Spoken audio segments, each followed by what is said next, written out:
Allahabad high court ने श्री कृष्ण जन्मभूमि शाही ईदगाह परिसर विवाद में हिंदू पक्ष को बड़ी राहत दी है। काशी के बाद अब मथुरा की शाही ईदगाह परिसर में सर्वे को लेकर हाई कोर्ट ने मंजूरी दे दी है। शाही ईदगाह में सर्वे को लेकर काफी समय से हिंदू पक्ष सर्वे को लेकर मांग कर रहा था। सर्वे को लेकर हिंदू पक्ष ने जिला कोर्ट से लेकर हाई कोर्ट तक का दरवाजा खटखटाया। इलाहाबाद हाई कोर्ट में लंबे समय से श्री कृष्ण जन्मभूमि शाही ईदगाह को लेकर विवाद चल रहा था। गुरुवार को हाई कोर्ट ने 18 याचिकाओं पर सुनवाई करने के बाद ये फैसला दिया। हाई कोर्ट ने शाही ईदगाह परिसर में सर्वे को लेकर एक कमिश्नर नियुक्त करने का आदेश दिया है, जो मंदिर परिसर का सर्वे कराएगा। हालांकि कमिश्नर की इस टीम में कितने सदस्य होंगे, इसको लेकर कोर्ट 10 दिसंबर को निर्देश देगा। बता दें कि ज्ञानवापी के बाद मथुरा की शाही ईदगाह मस्जिद में भी सर्वे कराने को लेकर हिंदू पक्ष ने याचिका दायर की थी। इसको लेकर काफी समय से जिला कोर्ट से लेकर हाई कोर्ट तक सुनवाई चल रही थी। 6 नवंबर को कोर्ट ने दोनों पक्षों की दलीलों को सुनने के बाद फैसले को सुरक्षित रख लिया है। गुरुवार को हाई कोर्ट ने अपना फैसला सुना दिया है। कृष्ण जन्मभूमि मामले में हाई कोर्ट के फैसले पर हिंदू पक्ष के वकील विष्णु शंकर जैन ने बताया कि इलाहाबाद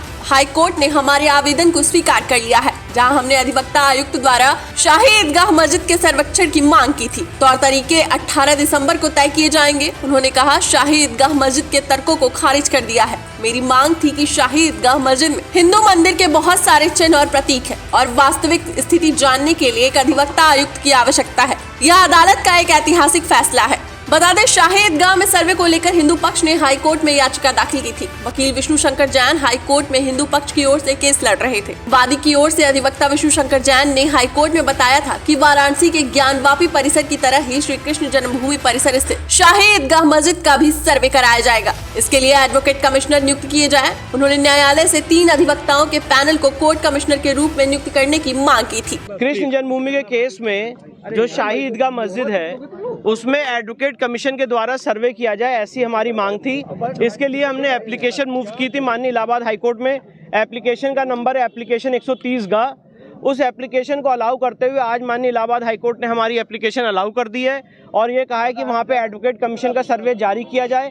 एडवोकेट कमीशन के सर्वे में कौन कौन होगा, कितने मेंबर पैनल बने, कितने बजे से होगा, कौन कौन उसमें जाएगा, वो सारे मोडेलिटीज कोर्ट 18 दिसंबर को तय करेगी। अच्छा, कितनी बड़ी जीत मानते हैं ये, क्योंकि जिस तरह की मांग कर रहे थे? देखिए, मैं एक वकील हूँ और एक लॉयर होने के नाते मेरी ड्यूटी है कि जो केस के हमारे फैक्ट्स हैं उसको और पुख्ता किया जाए, और उसके लिए हमने ये एप्लीकेशन मूव की थी ऑर्डर 26 रूल 9 में, जिसको आज माननीय न्यायालय ने अलाउ किया। अच्छा, क्या आपने दलील दी थी उस समय की किस तरह से जो है अयोध्या में भी इस तरह से किया? देखिए, हमारे मेन फैक्ट्स ये थे कि ये ऐसा जटिल केस है जिसके लिए वस्तु स्थिति तय करना बहुत जरूरी है, जिसके लिए स्पॉट पोजीशन तय करना। दूसरे पक्ष की ओर से इस अर्जी का विरोध करते हुए कहा गया कि जब तक प्लेसेस ऑफ वर्शिप एक्ट और वक्फ बोर्ड एक्ट के तहत मामले में सुनवाई पूरी नहीं होती, इस अर्जी पर कोई निर्णय नहीं लिया जा सकता। बता दें, मुस्लिम पक्ष की ओर से इस बात का विरोध करते हुए कहा गया था कि कोर्ट कमिश्नर नियुक्त किए जाने की मांग पर न्यायालय किसी भी स्तर पर फैसला लेने के लिए स्वतंत्र है। देखिए, हम लोग हमेशा कोर्ट के फैसले की रिस्पेक्ट करते हैं। जहाँ तक मथुरा ईदगाह का सवाल है, तो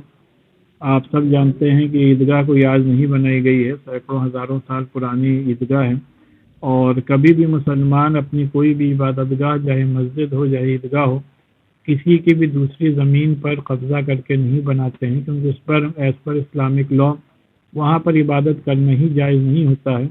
लिहाजा मुसलमान कभी भी किसी की भी दूसरे की ज़मीन पर इबादतगाह तामीर नहीं कर सकता है। और दूसरा अहम मसला ये है कि आप सब जानते हैं कि अपने मुल्क में places of worship act 1991 exist कर रहा है, और एज पर दिस एक्ट अब कोई भी प्लेसेस ऑफ वर्शिप का मसला नहीं उठाया जाना चाहिए, और जो स्टेटस 1947 को था वही सब तमाम प्लेसेस का होना चाहिए।